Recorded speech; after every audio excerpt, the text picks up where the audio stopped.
Assalamualaikum warahmatullahi wabarakatuh. Oke, hari ini kita akan mempelajari tentang magnet. Sejarahnya dulu, konon katanya ya, itu ditemukan batuan yang bisa menarik besi-besi atau logam-logam tertentu. Itu di daerah namanya Magnesia di negara Yunani. Makanya disebutnya itu batu-batuan itu adalah magnet. Kemudian tahun 1269 ada ilmuwan Prancis namanya Pierre de Maricourt. Dari eksperimennya dia menyimpulkan bahwa semua magnet bagaimanapun bentuknya terdiri dari dua kutub, yaitu kutub utara dan kutub selatan. Kutub-kutub magnet ini yang memiliki efek kemagnetan paling kuat dibandingkan di bagian yang lainnya, di sisi-sisi yang lainnya. Kemudian ada ilmuwan dari Inggris yang bernama William Gilbert. Dia mengatakan teorinya bahwa bumi yang kita tinggali ini adalah magnet raksasa, di mana kutub utara geografi bumi ini adalah kutub selatan magnet bumi, sedangkan kutub selatan geografi bumi adalah kutub utara magnet bumi. Makanya kompas itu selalu menunjuk ke arah utara dan arah selatan geografi bumi. Dari sana bisa disimpulkan bahwa pertama terdapat medan, ada medan magnet ya.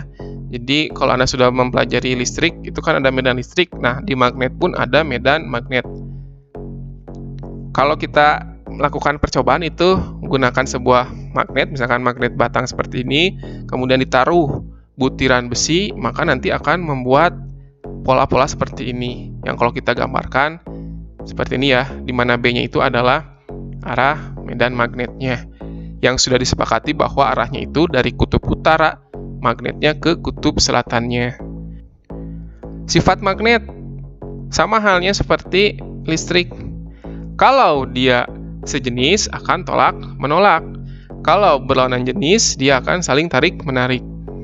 Gaya tolak dan gaya tariknya itu bisa diperoleh dari persamaan ini, yang kalau Anda perhatikan ini mirip-mirip juga kan ya dengan gaya listrik gaya Coulomb. Tapi persamaan ini hanya bisa digunakan ketika magnetnya itu sangat dekat. Tapi kalau misalkan magnetnya jaraknya jauh, persamaan ini akan menghasilkan hasil yang kurang baik. Mengapa seperti itu? Karena kalau yang listrik ya, ini kita bisa pisahkan, ini positifnya, ini negatifnya. Tapi kalau magnet, dia itu sepaket atau dipol namanya, dua kutub.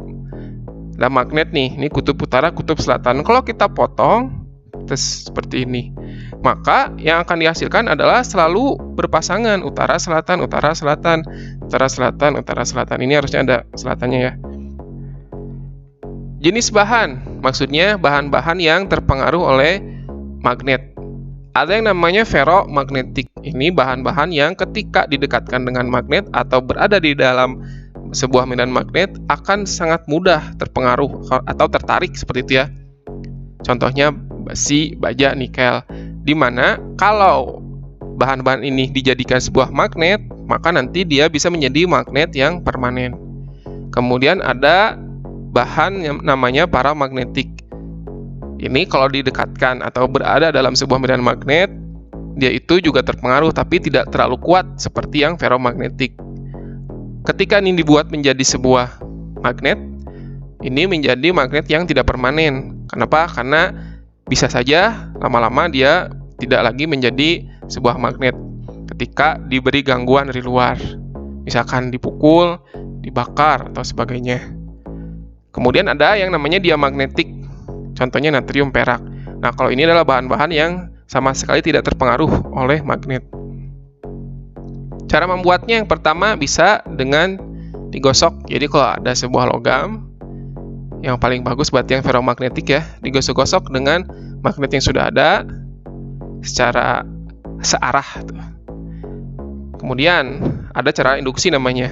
Dengan cara mendekatkan magnet yang sudah ada, yang sudah jadi nih, didekatkan dengan logam yang lainnya.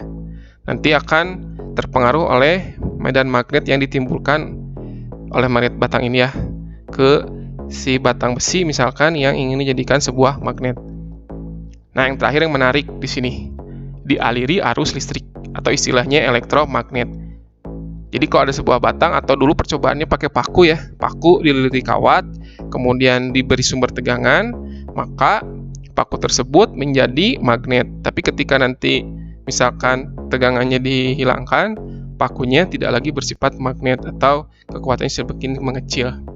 Nah, di sini yang akan kita pelajari hari ini juga nih. Ini adalah Hans Christian Ørsted, dia menemukan hubungan antara listrik dengan magnet. Ini merupakan settingan alat eksperimennya, di mana ada sebuah kompas didekatkan dengan kawat yang dialiri arus listrik. Setelah di-on-kan, ternyata dia mengalami penyimpangan. Jadi terganggu dia, tidak lagi mengarah ke utara atau selatan geografi bumi. Dari sini dia mengambil kesimpulan bahwa penghantar berarus listrik itu menimbulkan medan magnet ke dalam ruang di sekitarnya, atau istilahnya induksi magnet. Induksi magnet dari kawat itulah yang mempengaruhi kompasnya sehingga dia terganggu. Kemudian arah medan magnet yang ditimbulkan oleh penghantar berarus listrik itu bergantung kepada arah arus listrik dalam penghantar. Mengapa? Karena ketika sumber tegangannya diubah positif negatifnya sehingga arah arus listriknya berubah, ternyata arah simpangan dari kompasnya ini pun berubah. Jadi ketika belum ada arus, kompasnya menunjuk arah utara selatan geografi bumi, tapi ketika diberi arus nih kawatnya, ternyata nanti ada penyimpangan dari si kompasnya. Sekarang kita akan mempelajari besar induksi magnet di sekitar penghantar berarus. Ini ada ilmuwan, ada dua orang ilmuwan. Yang pertama Jean-Baptiste Biot dan Félix Savart, orang Perancis. Di sini dia mengeluarkan hukumnya Biot-Savart, yaitu untuk mencari berapa sih nilai dari besarnya induksi magnet di sekitar penghantar berarus. Kenapa? Di eksperimen si Ørsted yang barusan itu hanya menunjukkan atau hasilnya itu hanya bersifat kualitatif.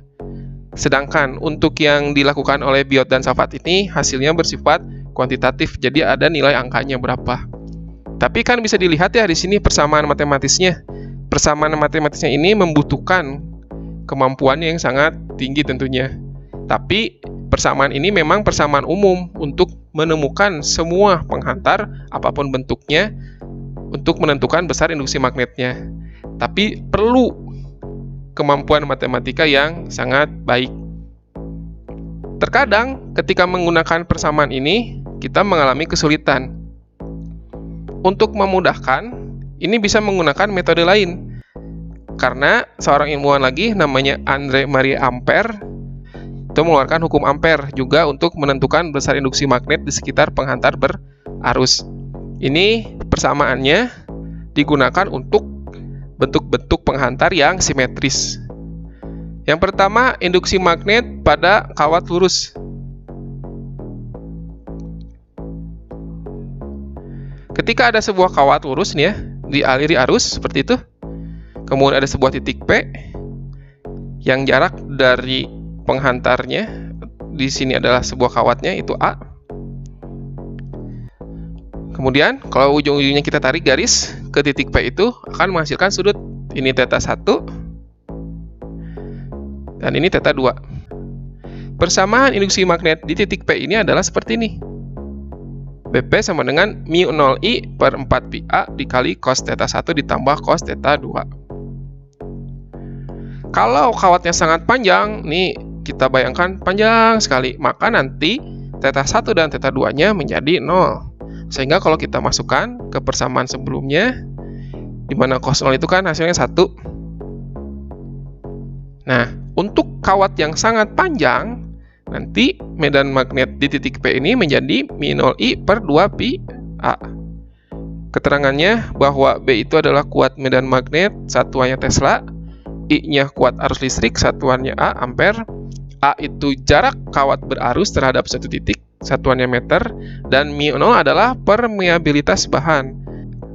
Permeabilitas bahan itu adalah derajat atau ukuran sebuah bahan dapat merespon terhadap suatu medan magnet.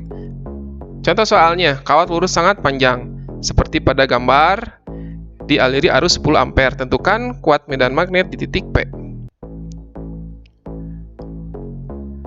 Ini arusnya, ini A-nya, misalkan 5 cm, tinggal dimasukkan ke persamaannya seperti ini. Hati-hati saja matematisnya. Maka dihasilkan 4 dikali 10 pangkat min 5 Tesla. Jika ditanya, tentukan arah medan magnet di titik P, ya, di titik P ini kemana arah medan magnetnya? Itu ada yang namanya aturan atau kaidah tangan kanan untuk kawat lurus berarus, di mana ibu jari adalah arah arus listrik, sedangkan 4 jari melingkar adalah arah medan magnet. Dari sini terlihat, sehingga kalau arus listriknya dari bawah ke atas ya, dari selatan ke utara tuh, di sebelah kanannya itu masuk bidang. Di sebelah kirinya akan keluar bidang permukaan pengamatnya. Kalau arus listriknya dari atas ke bawah atau dari utara ke selatan, maka yang sebelah kanannya dia keluar bidang, simbolnya seperti itu, dan yang sebelah kirinya dia masuk bidang. Jadi kalau masuk bidang itu simbolnya X, kalau keluar bidang itu simbolnya titik. Itu ibaratnya busur panah. Kalau X itu busur panahnya menjauhi si pengamat, jadi dia masuk. Sedangkan kalau titik itu ibaratnya kita melihat busur panah ke arah kita. Jadi dia keluar bidang, artinya menuju si pengamatnya. Jadi bisa disimpulkan bahwa medan magnet di titik P ini arahnya masuk ke bidangnya ya. Simbolnya X seperti ini. Kemudian induksi magnet pada kawat melingkar. Ada kawat melingkar, pusatnya di sini titik O. Ini adalah jari-jarinya. Kemudian misalkan arus seperti ini ya arahnya. Ada titik P nih di sini. Ini jaraknya dari pusat lingkarannya, dari pusat kawat melingkarnya ya, ke titik P ini. Kemudian ini adalah jarak dari kawatnya ke titik P-nya. Ini adalah sudut yang dibentuk. Maka persamaannya untuk medan magnet atau induksi magnet di titik P ini adalah μ0I per 2A dikali sin theta pangkat 3. Jika titik P ini digeser terus sampai tepat di pusat lingkaran di titik O ini, maka nanti tetanya menjadi 90 derajat. Sehingga kuat medan magnet pada pusat lingkaran menjadi, masukkan nilai tetanya, yaitu 90 derajat. Di mana sin 90 itu kan 1, dipangkatkan 3 tetap jadi 1. Sehingga medan magnet pada pusat kawat yang melingkar ini adalah μ0I per 2A. Di mana B-nya adalah kuat medan magnet, Y-nya kuat arus listrik, A-nya jari-jari lingkaran, μ0-nya permeabilitas. Contoh soalnya. Kawat seperti pada gambar dialiri arus 5 ampere. Tentukan kuat medan magnet di titik P jika jari-jarinya adalah 2 cm.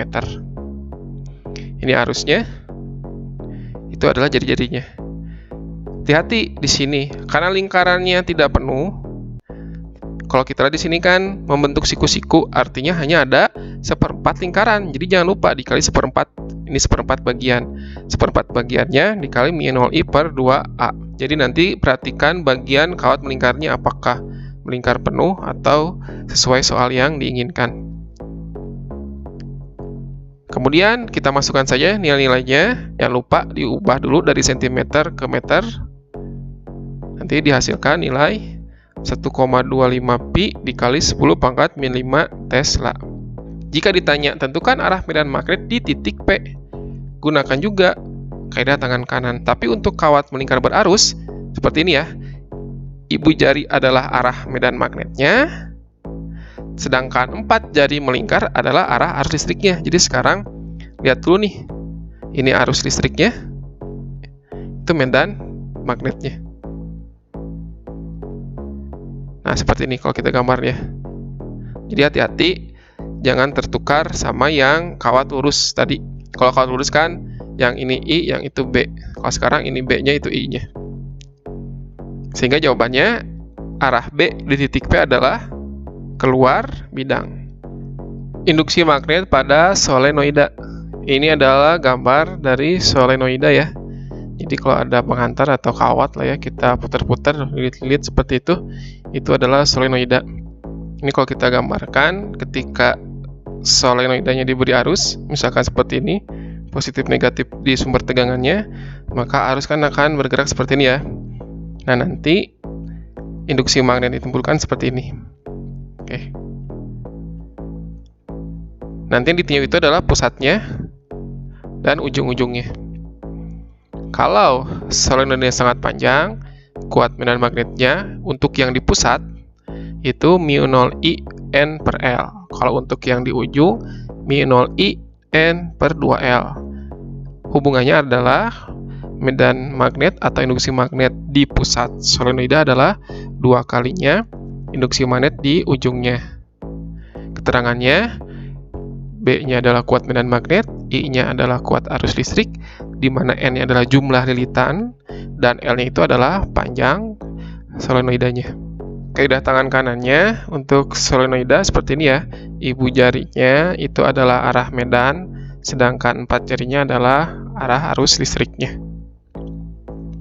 Contoh soalnya, ada suatu solenoida panjangnya 10 meter, dialiri arusnya 2 ampere. Jika jumlah lilitannya 1000, tentukan kuat medan magnet pada pusatnya dan ujung dari solenoidanya. Ini adalah panjangnya, ini adalah arusnya, dan ini jumlah lilitan. Untuk yang di pusat, persamaannya μ0 I N per L. Masukkan angka-angkanya. 1000 itu kan 10,3 ya. Dihasilkan 8pi dikali 10 pangkat min 5 Tesla. Untuk yang di ujung, kita kan sudah tadi punya persamaan yang di pusat itu 2 kali yang di ujung. Berarti yang di ujung adalah setengahnya yang di pusat. Tinggal bagi 2 saja. Maka dihasilkan 4pi dikali 10 pangkat min 5 Tesla. Kemudian yang terakhir, induksi magnet pada toroida. Kalau toroida itu adalah ibarat itu solenoida yang dibuat menjadi melingkar seperti ini. Kalau ada arus listrik masuk seperti ini, nanti akan keluar ke sini. Ini adalah pusat dari toroidanya. Ini kalau kita ambil rata-rata jari-jari di dalam toroidanya, A ini adalah jari-jarinya ya. Persamaannya, medan magnet atau induksi magnet di pusat toroidanya adalah μ0 I N per 2pi A. Di mana B-nya kuat medan magnet, I-nya kuat arus listrik, N-nya jumlah lilitan, A-nya jari-jari toroida, dan μ0-nya permeabilitas bahannya. Contoh soal, suatu toroida dialiri arus 4 ampere, jika jumlah lilitannya adalah 100, tentukan kuat medan magnet pada pusat toroidanya, jika jari-jarinya 2 cm. Ini arusnya, ini jumlah lilitan, dan ini jari-jarinya. Untuk yang di pusat, μ0 I N per 2pi A. Masukkan angka-angkanya. Dihasilkan nilai 4 dikali 10 pangkat min 3 Tesla.